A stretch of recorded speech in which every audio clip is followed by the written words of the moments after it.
There's very clear patterns that emerge. Silence is where it all begins. Silence of the mind, silence of the body, so you can hear your true self. And the goal of most spiritual pursuits is unity, at one moment, unification, bringing everything together to one singular, focused objective. The more you go to seek, the more you realize that you already have everything that you're looking for. It's the infinite answer to plug the infinite hole, to fill the infinite void, a reason to exist.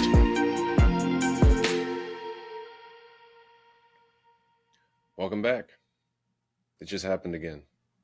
7 more days. Here today and gone.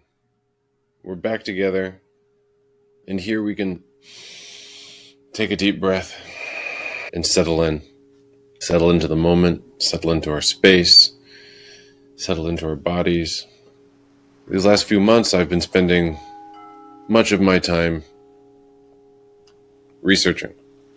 So many books, so many conversations. And though I have an idea of what I'm looking for, it's not entirely clear what the end goal is. That lack of clarity in the end goal has to do with my own personal experience. I am seeking for something that I have seen described, that has been shared many times, it has many names, though until you have gained the personal experience of it, there's no way to amply describe the feeling.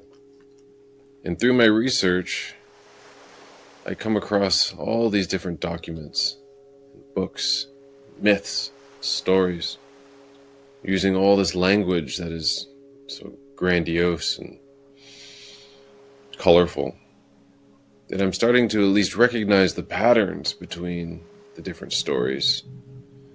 You have the Greek myths, the Hindu mythology, the Maya. There's very clear patterns that emerge. But I've reached a point where I've recognized that, well, I can only speak for myself, but humanity has been overcomplicating its entire existence. It is said, that which you seek is also seeking you. When I ask questions, those answers are also looking to find its correspondence. When you realize that it's really much simpler than we give it credit for. We think it has to come in some complicated program. We think it has to be taught in a school, when truly it's so much simpler than that. You can read all the books, all the manuscripts, listen to all the lectures, and there's a certain level of diminishing returns for the epiphany striking aha moments. Instead, what you begin to identify is patterns, universal rules, if you will, that if you just follow those steps, you arrive at your goal. It's a bit like the cookbook recipes you might find online. All of the different websites have some long story, all the life events that led up to this recipe to make it unique. And at the end, here's the ingredients, here's how you put them together, same. Spiritual evolution, in many ways, is the same recipe. Now, we have many great kitchens in the world. You can go eat in Japan or China, Italy, India, Mexico, head on down to Peru, Argentina. And everywhere you go, you will see these elaborate stories, overcomplicated methodologies, different suggestions, different protocols. And as you explore, you might find that a lot of them have similar ingredients, similar routines, one universal of all the wisdom traditions is the value of silence. It cannot be overstated. Silence is where it all begins. Silence of the mind, silence of the body, so you can hear your true song. Another universal you might come across on your seeking adventure is the value of movement and stillness. No matter where you go, there's universal factors that have been implemented to come up with strategies or techniques to help you to realize you. Some places you go and they'll give you something psychoactive. Somewhere else they'll tell you to do this physical routine. But everywhere you go, they tell you to breathe. Breathe deeply. Breathe completely.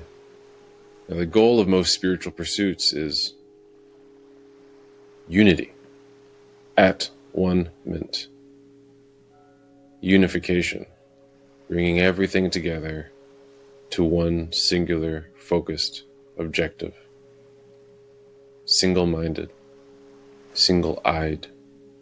In all the wisdom traditions, there's many things they agree upon, such as the idea of Maya, illusion. Is everything that acts upon all of your senses. Everything you see, you hear, you touch, taste.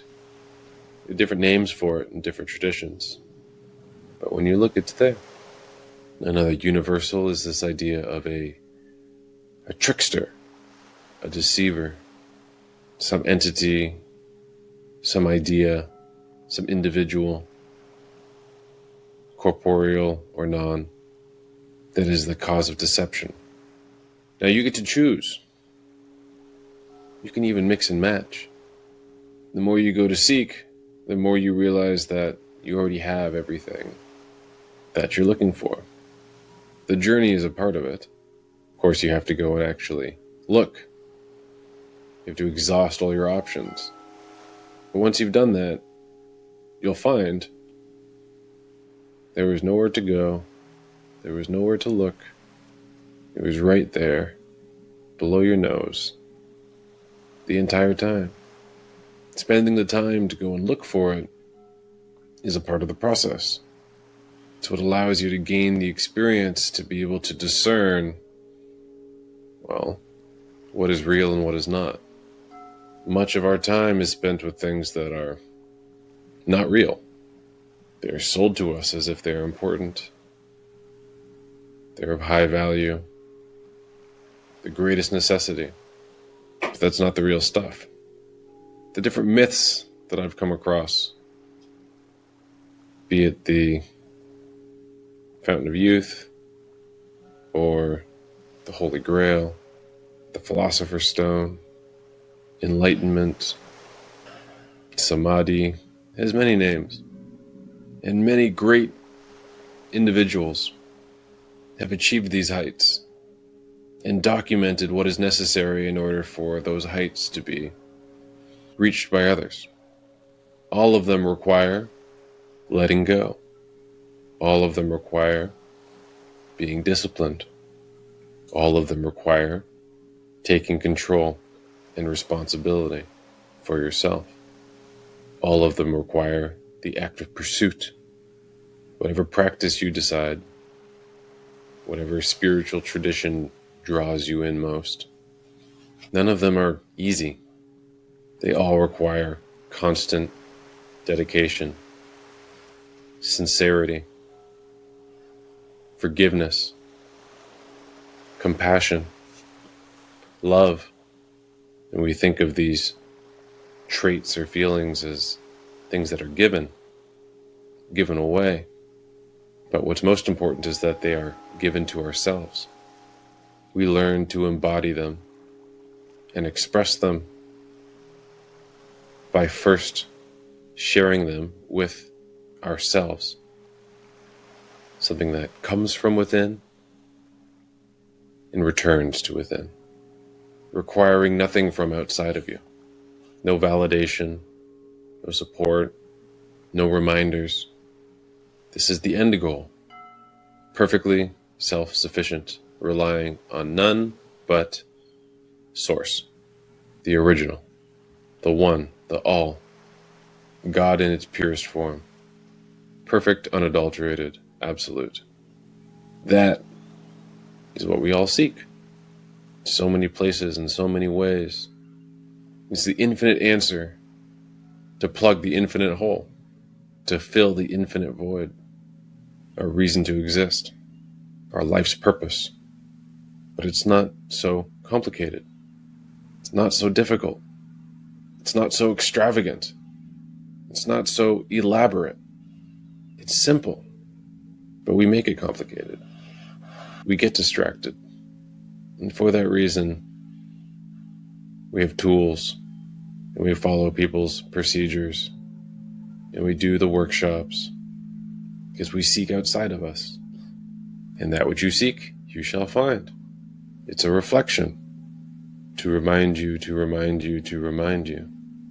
Every single thing that you encounter is a reflection for you to remember who you are.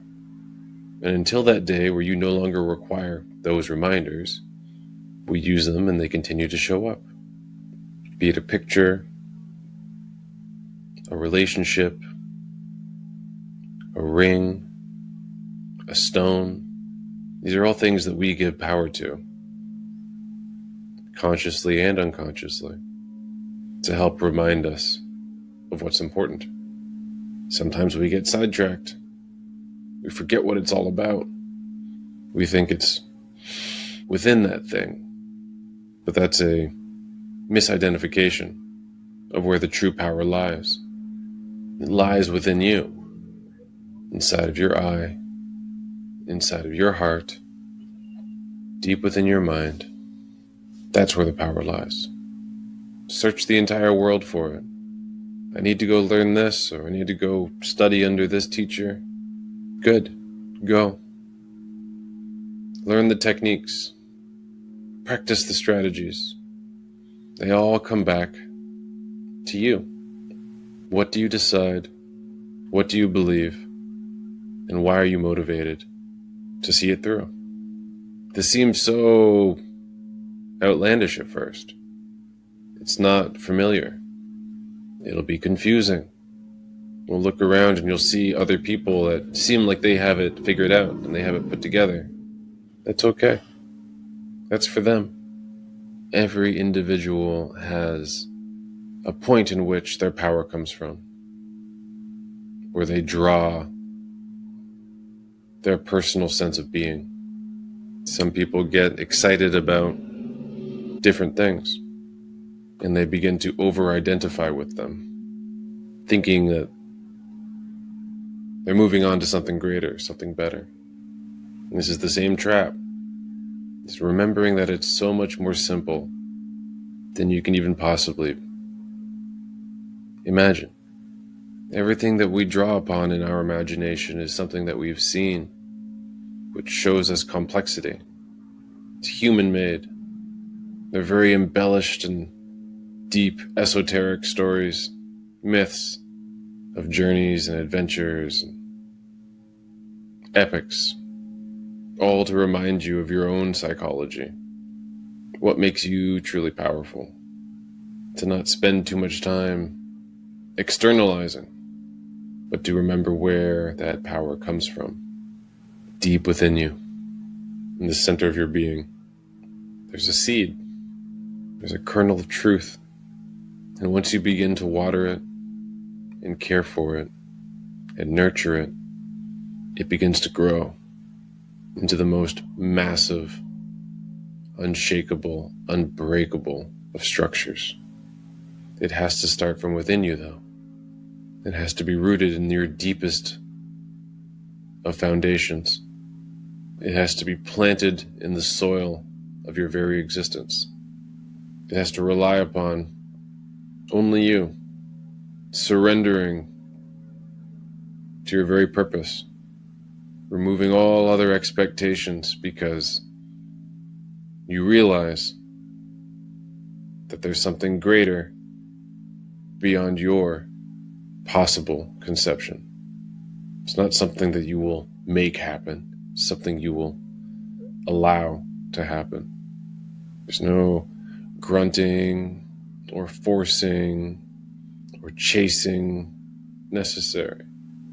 It's just present state of awareness to move towards whatever greatest opportunity excites you, completely unknown of what lies at the end of that journey. Setting aside all your fear, setting aside all the expectations of the people around you. These are all external factors that have no bearing on your true purpose, who you're meant to be. So wherever you decide to go with light, go with love, go with sincerity. Make the decisions from the bottom of your heart. Don't spend too much time overthinking it. You're just going to weigh in all of the materialistic maya and distractions. When you find that silence and you ask a question, listen. Be patient.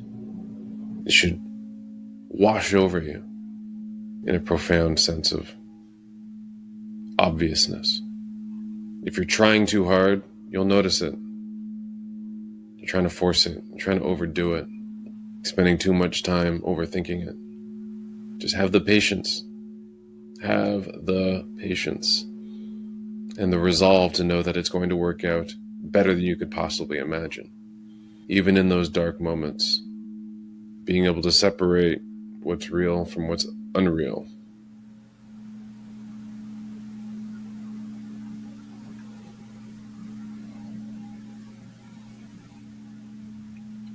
Remember, it's all very simple. Just sincere dedication. That's it for today. Have a wonderful week. I hope that you can remember through all moments of all days how simple it is to remain perfectly present, aware, full of gratitude, appreciative of the beautiful opportunity it is to be you. And with that, I'll see you next time. Are we done? You must be hungry. Yeah? Want breakfast? Come on, let's get breakfast.